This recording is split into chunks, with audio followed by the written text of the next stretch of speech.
Kwaresma asin Miyerkules de Ceniza.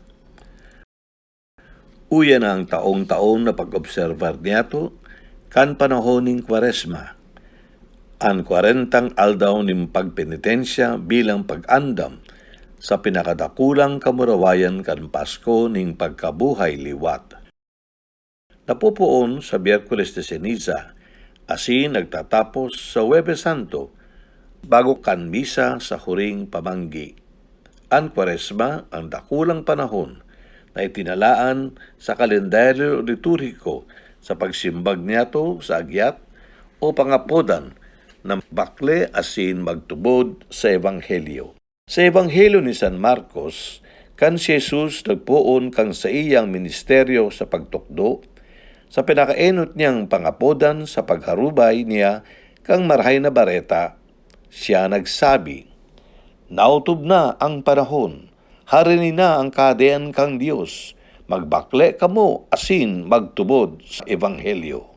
Ang mga babasahon sa taong-taong niyatong madadangog lambang Miyerkules de Ceniza, iyo ang satuyang giya kung paano kita mabakle asin magkaigwa ning kristyanong disiplina sa pag-utob kang kahagadan kang satong mahal na simbahan, orog na sa pagsabuhay kan mga harigi kan Kwaresma, pagpamibi, pag-ayuno, asin paglimos. Sa ngaran kang Ama, asin kang Aki, asin kan Espiritu Santo. Amen. Ang Miyerkules de Ceniza, inaapod man na Miyerkules ning Pangurus, hulita nagpapangurus kita kan benditadong abo sa satong payo o angog. Ang abo halis sa tinutong na mga palmera o oliva na ginamit kang nakaaging Domingo de Ramos o Domingo ning Pasyon. Ang pagpangurus ning abo, sarong magayo na devosyon sa pag-ako niyato kang katukdoan kang simbahan sa pagpenitensya, asin pag-oyo niyato sa agyat na magbakle asin magtubod sa Ebanghelyo na iyo ang sinasabi kang padi o ministro mantang pinapangurusan kita kan benditadong abo sa pagpoon kan pagbaklay niyato sa panahoning Kwaresma. Ang pagbuktak ning abo sa payo suwanoy na tradisyon na simbolo ning pagsulsol asin pagbakle. Ang abo na tada kan bagay na nasulo, tanda man kan pagkatunaw asin pagkadai. Kay bakan pagsulot ning sako, ang pagbuktak ning abo sa payo, naging paagi kan mga Israelita sa paghagad tawad sa Dios sa saindang mga kasalan. Kan ang mga taga Ninive, sinabihan ni Propeta Jonas, natutunawon kan Dios ang saindang syudad, huli kang saindang kasalan, dawang ngani dayman nakapodan sa inda si Jonas na magsolsol. Ang hadi kang Ninive nagdeklara ning pag-ayuno, pagsulot ning sako, asin pagbuktak ning abo sa saindang paghagad tawad sa Dios. Naugmaan Dios sa saindang ginimong gawe ning pagsulsol, asin dai tinudaw ang syudad sa pagpatawad sa inda. Ang Miyerkules de Ceniza, kaiba ang Biyernes Santo, ang duwang aldaw sa bilog na taon na itinalaan kang simbahan sa pag-ayuno asin pag-abstinensya. Ang ayuno asin abstinensya, mga gawe ning pagpenitensya sa pagdisiplina kan hawak para sa kabanalan. An ayuno an sarong bes na pagkakan na tama sana, 1 full meal, sa aldaw na itinalaan. Pwede man damangagon sa 2 o 3 para igwa ning pamahaw, pagudto o pamanggi, alagad mayo ning merindal o snacks, no in-between meals. Sa Pilipinas, obligado mag-ayuno ang mga nasa edad 18 sagkot na magselebrar kan ika-60 kumpleanyo. Pag senior citizen na, graduate na sa pag-ayuno. Excused sa obligasyon na ini ang mga may helang, lalo na kung kaipuhan may laog ang tulak sa pagtumar ning bolong. Ang abstinensya ang dai pagkakan ning karne sa mga aldaw ning Miyerkules de Ceniza, Biyernes Santo, asin sa gabos na Biyernes kan panahon ning Kwaresma. Sa Pilipinas, pag nagtungtong kan 14 anyos, obligado na mag-abstinensya. Mayo ini ning graduation, asin exemption. Tandaan niyato, na kung nakakasabi kitang dai sa pagkakan, dawa nga ni gutom na kita. Magiging madali sa sato magsabing dai sa mga padagka kan kasalan. Siring man, tanganing maging lubos na makahulugan ang satuyang ayuno asin abstinensya. Ang kwarta na dai niyato magagastos sa pagkakan o sa pagbakal ng karne, idolot niyato bilang limos. Sa taon-taon na paglaog sa panahon ng Kwaresma, nahihinanyog niyato ang katugdoan mismo ni Jesus kung paano ang tamang gawe ning pagpamibi, pag-ayuno, asin paglimos. Panahon pa ni Abraham, ang pagpamibi, pag-ayuno, asin paglimos, parte na kan buhay kan mga paratubod sa Dios orog na kung nagpepenitensya. Alagad, sa pagtukdo ni Jesus, dinadara kita sa orog na maorop, makahulugan, asin mabungang pag-utob kang obligasyon kan pagpamibi, pag-ayuno, asin paglimos.